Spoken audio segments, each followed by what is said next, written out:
You do not need to change your golf swing or open the club face in the sand bunker in order to be successful. And to prove it to you, I'm going to make one swing and hit both of these golf balls out of the sand bunker at the same time. Then I'm going to go on to simplify the sand bunker for you and teach you how to get the ball out every single time and how to control your distance. But first, how does this work? I'm going to set up, I'm going to make my normal swing with a straight face. I'm going to hit the back of this ball first as if it were a fairway bunker shot. My club's then going to enter the sand here past the first ball and before the second and collect a cushion of sand that will then propel the second golf ball out and onto the putting green.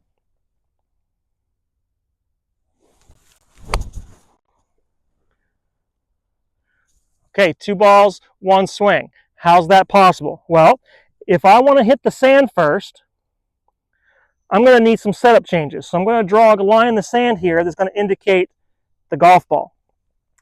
In order to hit the sand first and keep my same golf swing, I'm going to need to move the golf ball more forward in my stance, but it's going to be a little bit more complex than that. If I set up with the ball left in my stance, but yet I still have my golf club with the shaft leaning forward, and I swing through and the shaft of the golf club looks like this, well, you'll see that that's going to expose the leading edge of the club to the sand, and that club's going to dig in the sand, and we don't want that.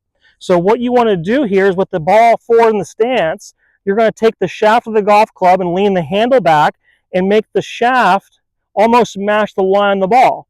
That's going to add loft to the golf club, and it's going to pull the leading edge of the golf club up off the turf and expose the bottom of the club or the bounce of the club to the sand first, and that club is going to push the sand out of the way instead of dig. But as I mentioned, we can use this line here as a drill. And I want you to remember first and foremost, if the sand does not leave the sand bunker, the ball is not going to leave the sand bunker.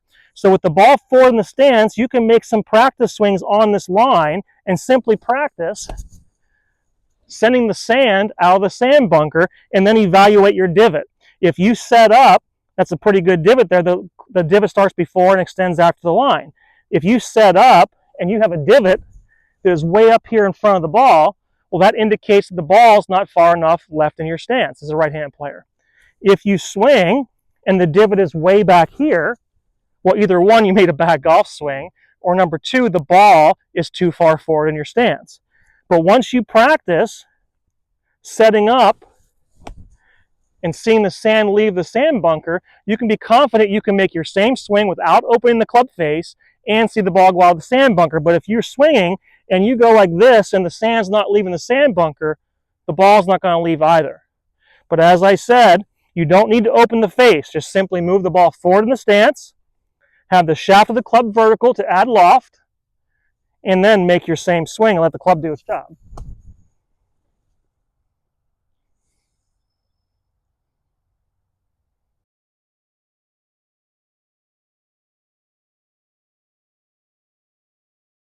All right, now we're going to get into how to control your distance. You're going to see there's 2 flags on the putting green that we're going to aim at. And if you're someone who's still struggling to get the golf ball out, it's okay if you just focus on getting the golf ball out. But if you're ready to control your distance and you want a chance for more one putts out of the sand bunker, here's what I want you to do. We're going to go back to the line drill. And you heard me say earlier that if the sand does not get out of the sand bunker, the ball is not going to get out of the sand bunker. So we're going to go back to this principle. And all you're going to do is, as you practice here, is you're just going to change how far the sand flies out of the sand bunker. So if I want the golf ball to go pretty far, I'm going to throw the sand a pretty far away. If I want to get the golf ball to go a little shorter distance, I'm not going to send the sand as far onto the putting green. Now, yes, this is going to be altered by the length of your backswing and how much effort you use, but this is a more holistic way. So you're not in the sand bunker going, okay, I have 15 yards, I need to make this far of a backswing. That's going to get really technical and make it very herky-jerky potentially and set you up for inconsistent results. We want feel in a sand bunker. We want flow. We want consistent tempo. And using this line drill and simply varying how far the sand goes, that was a shorter one, here's a longer one, is going to help you to regulate the length of your backswing and your speed so you can control distance. So that's the first variable, is how far is the sand going. So if I want to go a little bit longer here, I'm going to set up and I'm going to have the sand go a little further out of the sand bunker. and I'm going to send the ball up close to that far flag. Now, there is one more variable to this that we haven't talked about yet. And yes, I said you don't need to open up the club face in the sand bunker, but you can. Full disclosure, I do. And if you look at a bunch of tour pros, they are opening up their club face as well. Because what does opening up the club face do? Opening up the club face adds loft. Well, adding loft takes away distance. So what you can do by opening up the club face, I'm going to aim to the shorter flag now, is by opening up the club face a little bit, you can just set up like this, twist the club in your hands, make sure that the club face is pretty much pointed at where you want the ball to start. I'm not really big on having the club face point way over here if I'm trying to go to this flag, because a lot of manipulations need to be made through the hitting area. So I like to have the club face, yes, a little bit open, maybe at the target where I'm aiming, or a little bit right if it's okay. And then my body lines up a little bit more to the left. So you'll see here is if my target line is down here,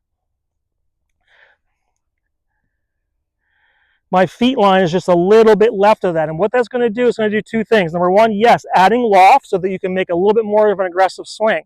Why is this important? Because in a sand bunker, you want the club to get up to here so that it's nice and light so you can swing through and hit the sand in the right place. If I want to go a lot shorter of a distance here, and I bring the club back really short like this, the club's going to come in really shallow, and it's going to skip off the sand potentially into the back of the ball, sending it into the lip or across the putting green.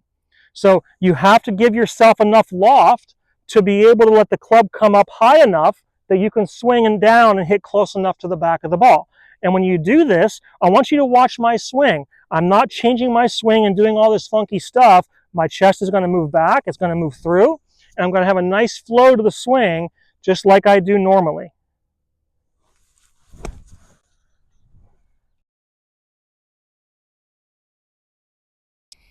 There you have it. You are on your way to simplifying the sand bunker. Make sure you're on the lookout for future videos where I'm going to go deeper into the sand bunker so you can become a master.